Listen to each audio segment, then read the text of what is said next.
Have you ever felt like it's your own thoughts that are holding you back? Like you get stuck in this loop of negativity. Yeah. What if I told you that it's possible to kind of rewire your brain, to think differently, to Interesting. break free from those patterns? Yeah. That's what understanding cognitive behavioral therapy can give you. Okay.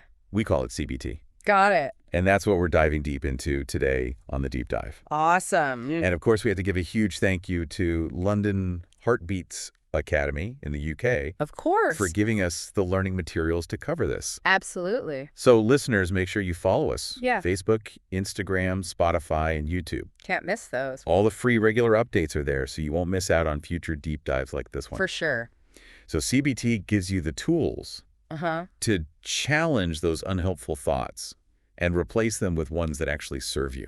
It's incredible, isn't it? It is. We're talking about strategies here, Yeah. not just abstract theories. Practical stuff. So let's jump right in. Okay. We're going to explore the core concepts of CBT, its history, Okay. and the techniques it uses to help people create positive change that lasts. All right. So it's really interesting to think about how the seeds of CBT were actually planted centuries ago. Really? If you think about the Stoic philosophers, Yeah. like Epictetus, I've heard of him. they actually believe that it's our thoughts, Okay. not the events themselves, Interesting. that truly shape our experiences. I like that. It's such a powerful idea. It is. It's not about what happens to us. Right. It's how we choose to see it, how we respond to it. Yeah. That's at the core of CBT. So true. And then in the 20th century, you have pioneers like Albert Ellis and Aaron Beck. Oh, yeah. Those guys? And they took these ancient ideas Okay. and they actually developed this modern framework of CBT that we know today. Oh, wow.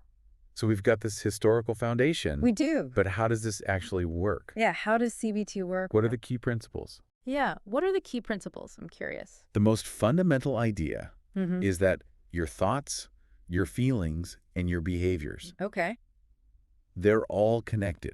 Interesting. Your thoughts actually directly influence how you feel Wow. and how you act. Really? So let's say, for example, you're thinking, I'm going to fail this presentation. Oh, yeah.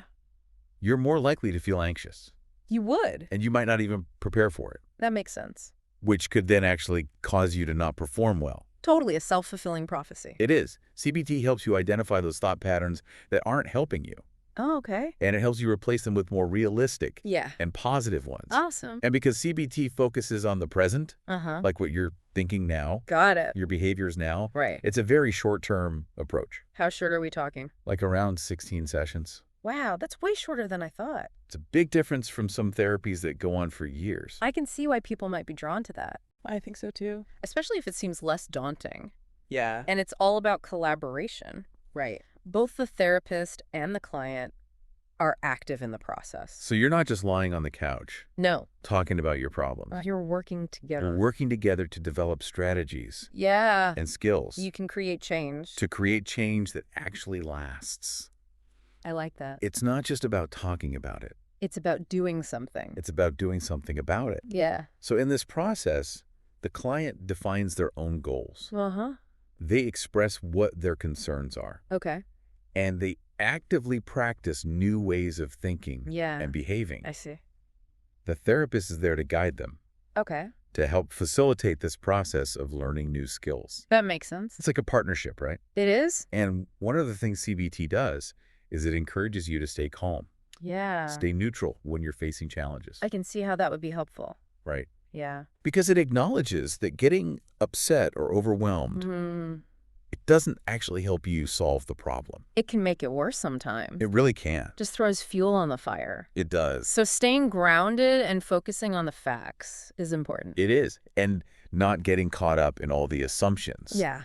and that emotional reactivity. How do you see that? And so, you know, those behaviors that aren't helping you, Yeah. the ones that aren't serving you, Uh, they're often a result of skills that you haven't learned yet. oh, okay. So it's not that you're incapable. Right. It's that there are skills that you need to learn that can help you thrive. That's empowering. It is. It's a total shift in focus. It is. Instead of focusing on your flaws, Yeah, it focuses on the skills you can learn. exactly.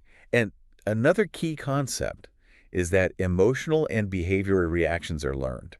Interesting. And if you can learn it, you can unlearn it Yeah. and then replace it with something healthier. That makes a lot of sense. It's like rewiring your brain Rewiring for well-being. for well-being. I like that. And a big part of that is homework. Oh, yeah, good old homework. Homework is central to CBT. It It's is. about taking what you learn Uh-huh. and applying it to your daily life. Okay. That's where the change really happens. So it's not just those 16 sessions. It's not just about the session. It's about taking it outside. It's about taking it outside, Putting it into practice. integrating it into your everyday life. Yeah. So let's talk about the cognitive model of development. The That explains how our thinking Mm-hmm. shapes our understanding of ourselves and the world around us. All right. How does that work? How does our thinking evolve over time? Yeah, I'm curious. Well, as we go through life, Hmm. we develop our worldview, Okay. our understanding of ourselves and our place in the world. It makes sense. And this is shaped by our experiences Right? and the information we take in. Interesting. So it's like our experiences are building blocks Yeah, that help us understand how things work. I see that. And those building blocks form what we call cognitive A schemas. definitive schema. Schivas. Okay. They're like mental frameworks, Okay. almost like blueprints. Oh, wow. You use those to make sense of the world. I like that. They contain our beliefs Okay. and our assumptions About people. about events, items? about ourselves. Oh, wow. I'm sure we all have schemas about different things. Like? Success, failure, relationships, work. Pretty much everything. Yeah, the list goes on. Yeah. And these influence our automatic thoughts. Automatic thoughts. These are the quick, effortless thoughts that pop into our heads Oh, wow. without us even trying. I know those. They often go unnoticed, They do. but they can be very powerful Wow. in shaping our responses. Interesting. So if you have a schema like, I'm not good enough, Yeah. then you might automatically think, I'm going to mess this up Makes sense. whenever you're facing a challenge. And- And those automatic thoughts are really windows Right. into the core beliefs that make up our schemas. That makes a lot of sense. But sometimes these thoughts and schemas can get distorted, Uh-huh. and that leads to what we call cognitive shifts. Cognitive shifts. It's basically when our once helpful beliefs Yeah. get kind of twisted You turn against you. and they start working against us. Yeah. This is central to Beck's cognitive therapy. Interesting. So we've got our schemas, Mm-hmm. we've got our automatic thoughts, Uh-huh. and we've got these cognitive shifts. Yeah, It's all coming together. it is. Now let's talk about personality Okay. and the cognitive theory of personality. Sure. How does CBT view how our personality develops? I'd like to know that. Well, according to Beck, Yeah. psychological difficulty Mm-hmm. rarely stems from a single cause. Really? It's usually a mix of things. Like what? Biological things, Okay. environmental things, Mm-hmm. social factors, Wow, that's a lot. all interacting in complex ways. It's complicated. It is. So it's not just nature. Right. It's not just nurture. Yeah. It's a mix of both. A dynamic interplay. It is. And early childhood experiences, Mm. they can have a huge impact I bet. on shaping those schemas Uh-huh. and those automatic thoughts we were just talking about. Yeah, that makes sense. Those early experiences set the stage They do. for how we see the world, Wow. how we interact with the world later on. That's amazing. And then as we go through life, Yeah. those schemas and those automatic thoughts, Yeah. they can become distorted, Right. which leads to those cognitive distortions we mentioned. Oh, those thinking traps. Exactly. Those are the errors in our thinking that can skew our perceptions Yeah. and lead to negative emotions Mhm. and unhelpful behaviors. I see that. So you can see how thoughts, feelings, and behaviors Yeah. are all connected. It's all intertwined. It really is. This cognitive processing thing is pretty powerful. It is. Think of it as this flow. Okay. You have the situation or the event Uh-huh. that leads to some cognitive processing, Okay. and then you have a response. Interesting. And that response can be a behavior, Okay. an emotion, Mm-hmm. or even a cognitive response. Wow. So you mentioned schemas are like lenses Yeah. that we view the world through, Uh-huh. and they're colored by our experiences and beliefs. That's a great way to put it. So schemas are our ways of thinking. Okay. They're based on our beliefs and assumptions about how the world works. I get it. And those automatic thoughts, Yeah. the effortless ones that pop into our minds, Right. those offer clues about the beliefs that make up our schemas. I see. But those automatic thoughts, Yeah. they can sometimes be distorted, Uh-huh. and that can lead to unhelpful emotional responses. Right. So let's talk about these cognitive distortions. Right. What are some that we should be aware of? Yeah. What are some common ones? Well, there's selective abstraction. Selective abstraction. That's where you're focusing on one negative detail of a situation, Okay. but ignoring all the other relevant information. So you're filtering out the good stuff. Yeah, you filter out the good, and you only focus on the bad. Interesting. Then you've got minimization. Minimization. That's where you downplay the importance of positive things, Like positive events. positive events, thoughts, emotions. So you can't accept the good? It's like you can't accept the good. You minimize it. You just push it aside. Wow. And then we have personalization. Personalization. That's when you take everything personally. Oh, yeah. You think it's all your fault, I do that. even when it's clearly not. The it's me, isn't it mentality. That's it. And then there's arbitrary inference. Arbitrary inference. And that's where you jump to conclusions Okay. without any evidence. Uh-huh. So you're making assumptions, Yeah. and you're acting as if they're true. That's a recipe for disaster. It can be. Magnification. Magnification. This one, you're blowing things way out of proportion. Oh, I do that too. You're making mountains out of molehills. It creates so much stress. It does. And finally, overgeneralization. Overgeneralization. This is where you take a single experience Uh-huh. and you make a sweeping conclusion. Oh, like one bad date and I'll never find love. Exactly. These are just a few examples. Okay. But it illustrates how these distortions, Yeah. they can color our perceptions Right. and lead to all sorts of negative emotions and behaviors. It's amazing how these little thinking errors, Yeah. they can have such a big impact on our lives. They really can. That's incredible. It is. And the good news is, There's good news. there is good news. Okay, tell me. By becoming aware of them, Yeah. we can challenge them. Okay. And we can replace them with healthier ways of thinking, That makes sense. more balanced ways of thinking. Awesome.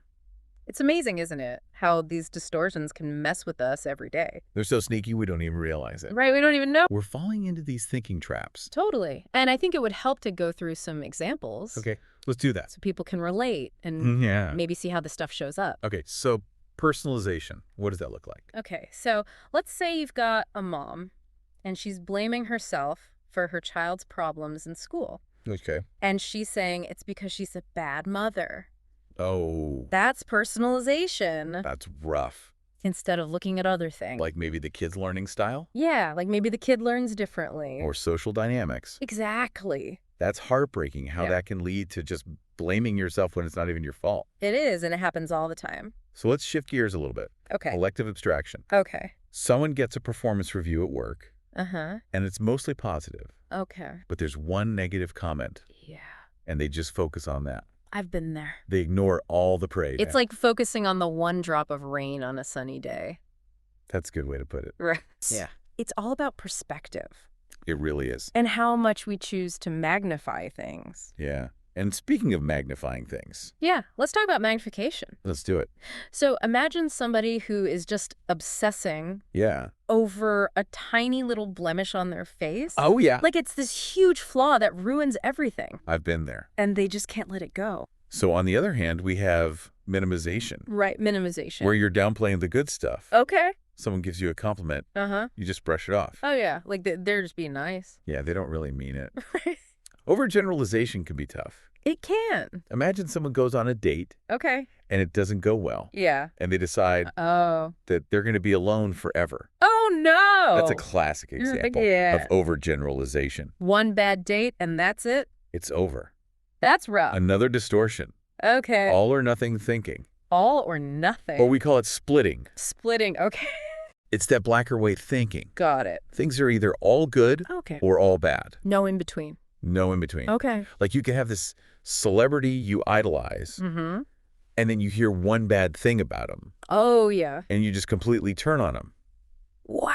You can't hold two opposing ideas. It's like they can't handle it. They go from one extreme to the other. Wow. That's intense. Mind reading. Mind reading. What's that? This is when we think we know what someone else is thinking, Oh. with no evidence. It's like we're psychic. Yeah. Negative prediction. Yeah. We believe something bad is going to happen, Oh, yeah. even though there's no reason to think so. Worrying about those worst case scenarios, All the time. the what ifs, Yeah. those can be tough. And then catastrophizing. No catastrophizing. That's taking that worry Uh-huh. and ramping it up. Oh, no. You think a minor headache Yeah. is a brain tumor? Oh, God. You're blowing things way out of proportion. Totally letting fear take over. And then we've got labeling. Label This it. is where we give ourselves or other people Yeah. negative labels based on our mistakes or imperfections. Oh, I see. So instead of accepting that we all make mistakes, Right. we make judgments about our character. Yeah, like calling yourself a failure. Yeah, because you didn't get a promotion. Ouch. So recognizing these distortions Yeah. is the first step Okay. towards challenging them Got it. and finding more balanced ways of thinking. It's like shining a light on those blind spots. Exactly. So let's talk about assessment. Okay. In cognitive therapy, Mm-hmm. how do therapists gather information Yeah. to make sense of what's going on? Yeah, that's like detective work, isn't it? It is. Piecing together all those clues. Exactly. Attention to detail is super important in cognitive therapy. Okay. So the therapist conducts these thorough interviews, Okay.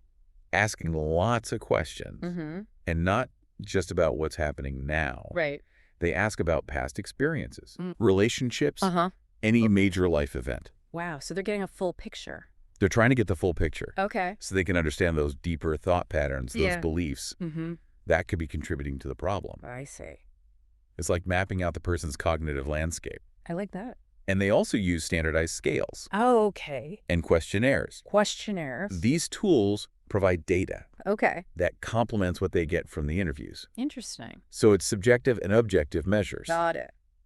Aaron Beck actually developed a lot of these tools. Oh, wow. They can be used to assess for things like depression, Mm-hmm. anxiety, Okay. and other concerns. So how often are these administered? They're usually given at the beginning Okay. and then periodically to track progress. Got it. So it's not just one and done. No. It's constantly evolving. Based on how the client is doing. Right. Interesting. Another part of assessment is self-monitoring. Self-monitoring. Okay.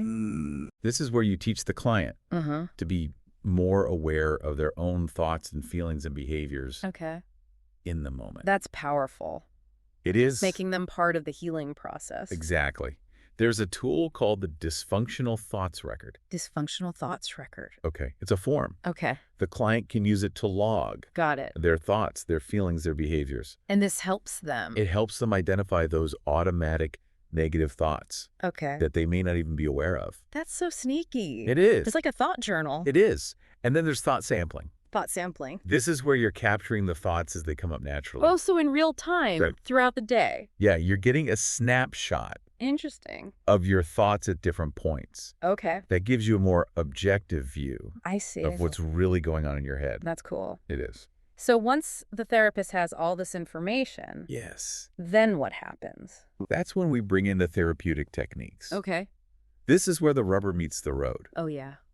Clients start to learn Mm-hmm. how to actually challenge Mm-hmm. and change those unhelpful thoughts. That's where the real work begins. It is. It's challenging. Okay. It requires commitment from the client. They got to be all in. They have to be all in. Okay. This is not passive. They're actively engaged. They have to put in the work. Got it. One of the techniques that's used Okay. is Socratic dialogue. Socratic dialogue. What's that? It's a way of questioning Okay. that guides clients Yeah. towards their own insights and conclusions. So instead of telling them what to think, Yeah. you're helping them figure it out. Exactly. They discover it for themselves. Oh, that's smart. It is. There's also the 3-question technique. 3-question. Okay. This helps clients examine their automatic thoughts. All right. So the therapist asks, what's the evidence for this thought? Okay. Is there an alternative explanation? And what's the worst that could happen if this thought is true? Oh, wow. So it challenges those negative thoughts. Yeah. It helps you find new perspectives. Yeah, I see. Clients usually start by identifying their automatic thoughts through self-monitoring, Right. like thought sampling. Yeah, thought sampling. And then they bring those thoughts to therapy, Okay. and then they can really dissect them and examine them. It's like putting the thoughts on trial. It is. There are a lot of other techniques for challenging these thoughts, too. Can we go through some? Yes. I'm curious.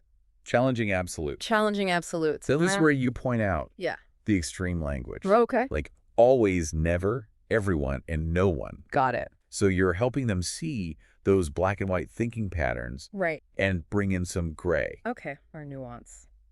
So if they say, I always mess things up, Yeah. the therapist might say, Is it really true that you always mess things up? Yeah. Can you think of any times you did things well? It's a good point. Reattribution. Reattribution. This is about distributing responsibility Okay. more equally, Yeah. avoiding self-blame.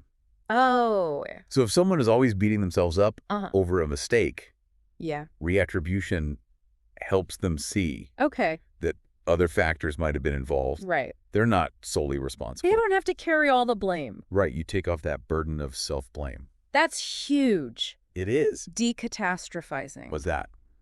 Tell me about decatastrophizing. This is about helping clients confront their fears Oh. and explore the real consequences, Okay. not just imagining the worst-case scenario. I see. So let's say they're catastrophizing about a job interview. Okay. They're thinking, I'm going to bomb this. Oh, yeah. I'll never find a job. I've been there. The therapist would help them break down that fear. Yeah. Look at the evidence. Okay. Ask questions like, what's the likelihood you'll actually bomb the interview? What are some things you can do to prepare? Even if you don't get the job, what are your other options? Right. It's not the end of the world. Exactly. It helps you take a step back, look at it more objectively. Okay.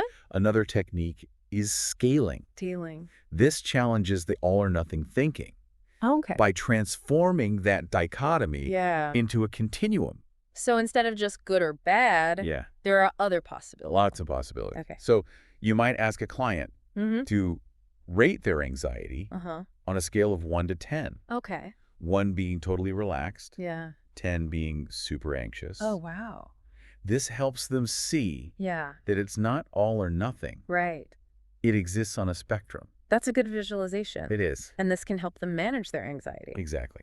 And then we have cognitive rehearsal. Okay. Cognitive rehearsal. This helps reduce anxiety. All right. It builds confidence Okay. by using your imagination Uh-huh.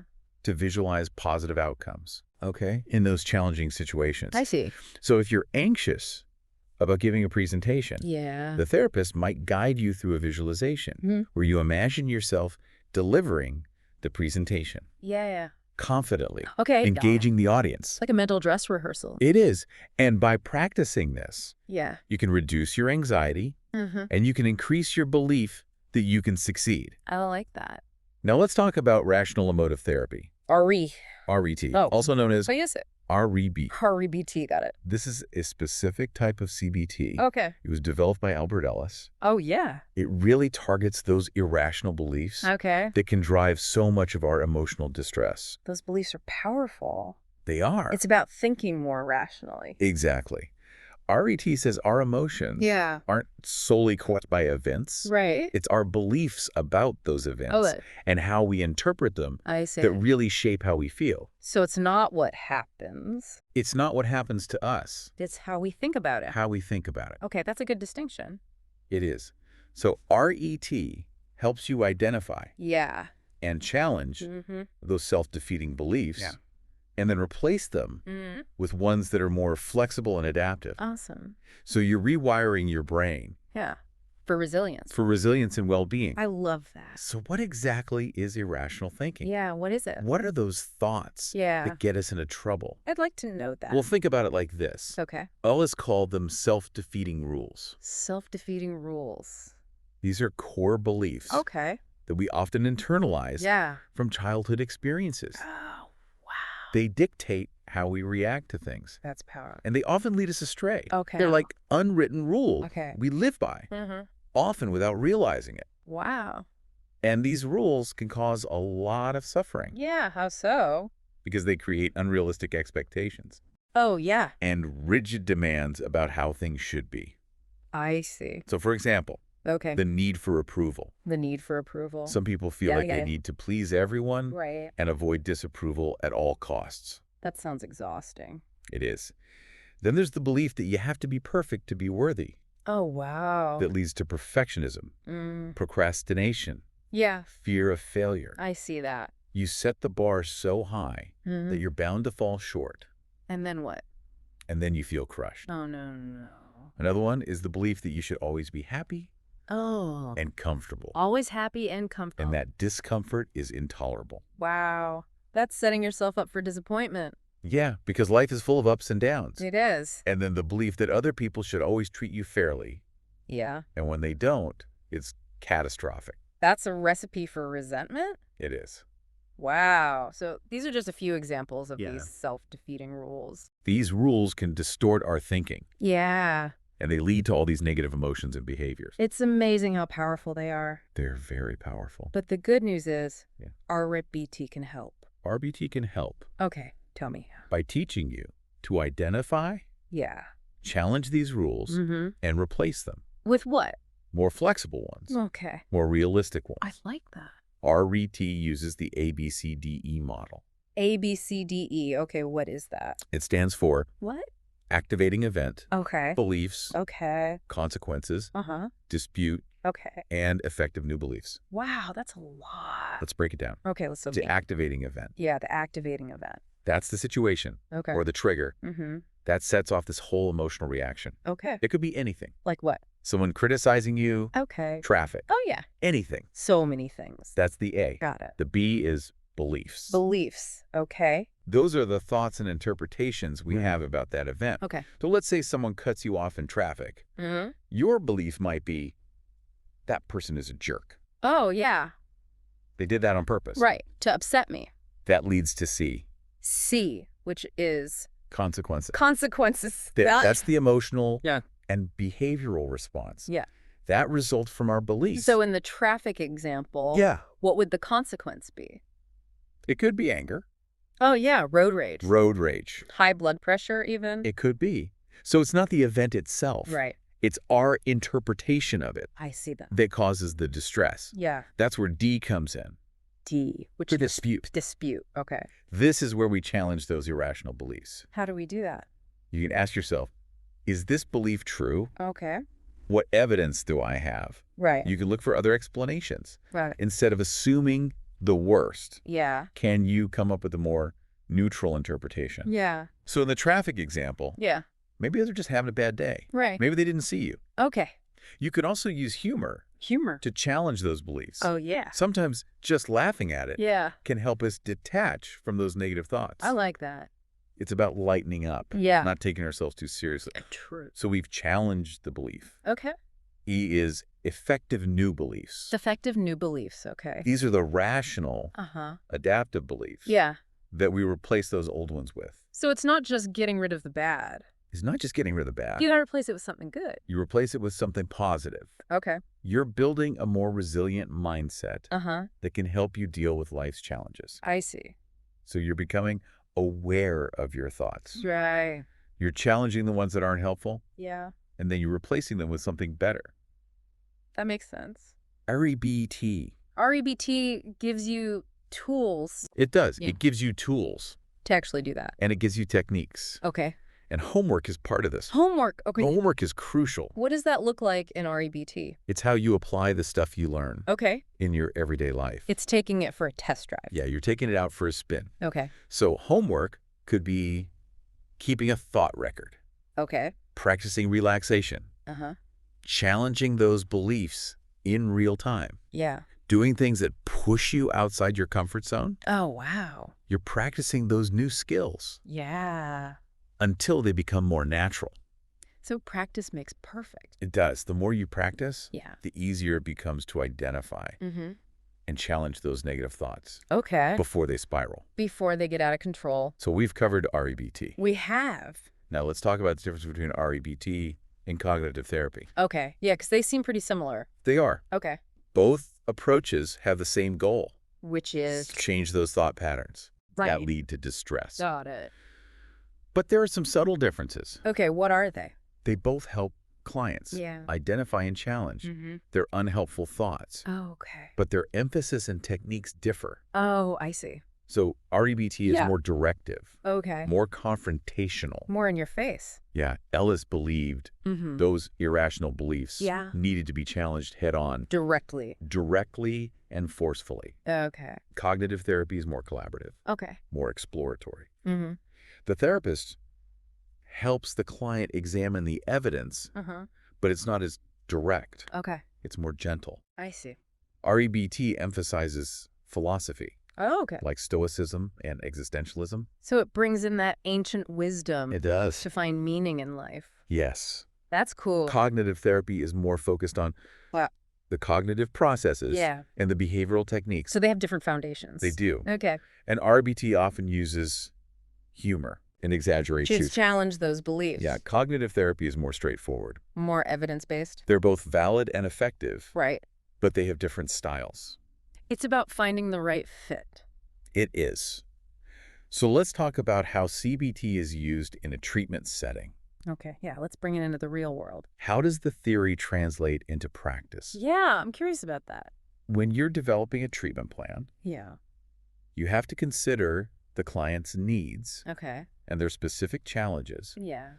You use that thorough assessment Mm-hmm. to gather information Okay. about their thoughts, feelings, behaviors, Right. and then you tailor it to their unique circumstances. So it's personalized. It's personalized. Cool. Once you have the assessment, Uh-huh. you work with the client Yeah. to develop the treatment plan. Okay. That outlines the goals, Mm-hmm. the techniques that'll be used, Yeah. the timeline. Got it. It's a roadmap A roadmap. for the therapeutic journey. Yep. Then the therapist teaches the client about CBT, Okay. guides them Mm-hmm. through identifying, Yeah. challenging, changing Got it. those unhelpful thoughts and behaviors. And of course, homework's a part of this. Homework is a key part. Yeah. It reinforces what's learned, Okay. and you get to practice those new skills In the real world. in real life. In real life. Putting into practice. It's a collaborative process Yeah. where the therapist provides support and guidance Right.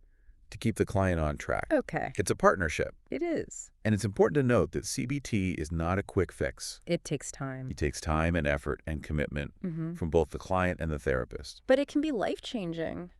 It can be. It's effective for a lot of things. Like what? Depression, Okay. anxiety disorders, Mm-hmm. eating disorders, Yeah. substance abuse, Yeah. PTSD.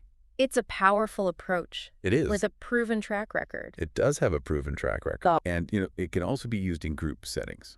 Oh, in groups. Yeah. How does that work? You've got a small group of people Yeah. facing similar challenges.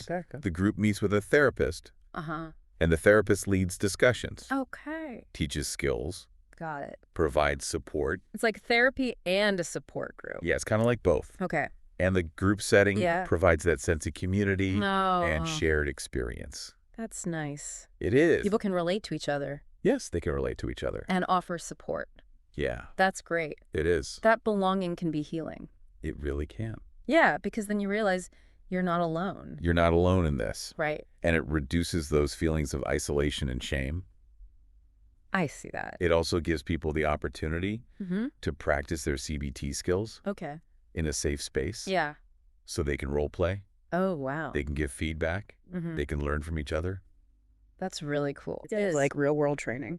It is. Awesome. And it's often more affordable than individual therapy. That's a big plus. It is. It is a big plus, especially for those who can't afford individual therapy. Exactly. So if you're considering CBT, definitely look into group therapy. It's a great option. So now, what about medication and CBT? Okay. A lot of people wonder, Yeah.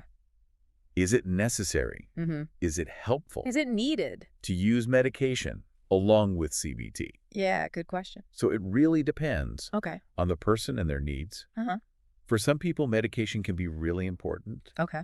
especially if they have severe symptoms Yeah. or a condition like major depression or bipolar disorder. I see. The medication helps to manage the biological side of things. Okay. It can help stabilize mood, Mm-hmm. reduce anxiety, Yeah. improve sleep, Oh, okay. but it's not a cure. Yeah. It's a tool. Right. It manages symptoms. It manages the symptoms, Okay. but it doesn't get to the root Yeah. of the problem, The thoughts and behaviors. the thoughts and behaviors. That's where CBT comes in. That's where CBT comes in. Okay. CBT helps you develop the skills and strategies Right. you need to manage those things. Regardless of whether they're on meds. Exactly. So you're addressing both Yeah. the biological and the psychological, The whole picture. the whole picture. Okay. Now, whether or not to use medication with CBT, Yeah. that's a personal decision. It is. You have to talk to a doctor Yeah. or therapist A qualified professional. to figure out what's best for you. Yeah.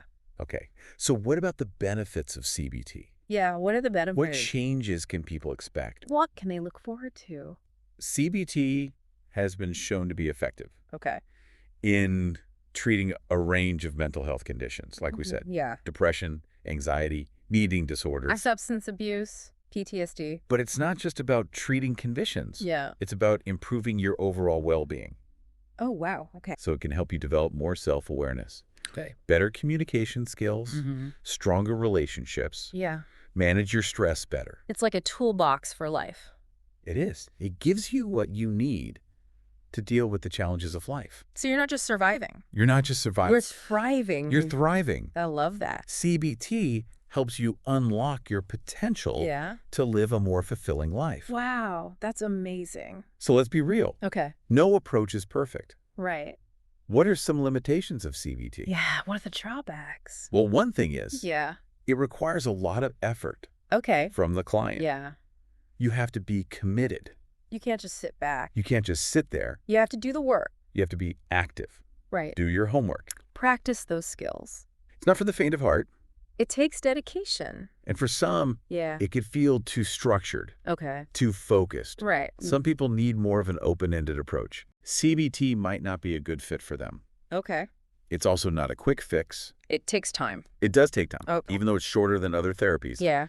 You have to be patient. Mm-hmm. And CBT is not a substitute for other treatments. Right. Like if someone has severe symptoms, Yeah. they might need medication too. Makes sense. It's about having a treatment plan Yeah. that addresses all their needs. The whole picture. So CBT is a powerful tool, Yeah.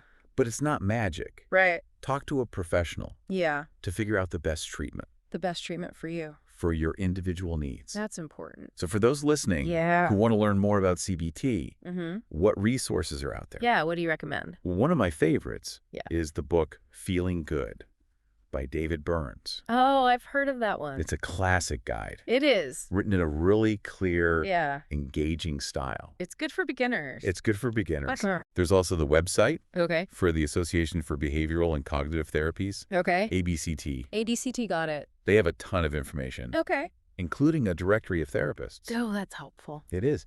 You want to find a therapist who's trained, Right. experienced in CBT, Exactly. and can provide evidence-based treatment. Make sure they know what they're doing. It's so important. It is. You have to feel comfortable with them, too. Yeah. Therapy is personal. It is. You have to trust them. You have to feel safe. You have to feel safe. To share your feeling. Exactly. Don't be afraid to interview a few different therapists. Find the one who's right for you. It's like dating. It is. So we've talked about a lot today. We have. CBT, Yeah. REBT.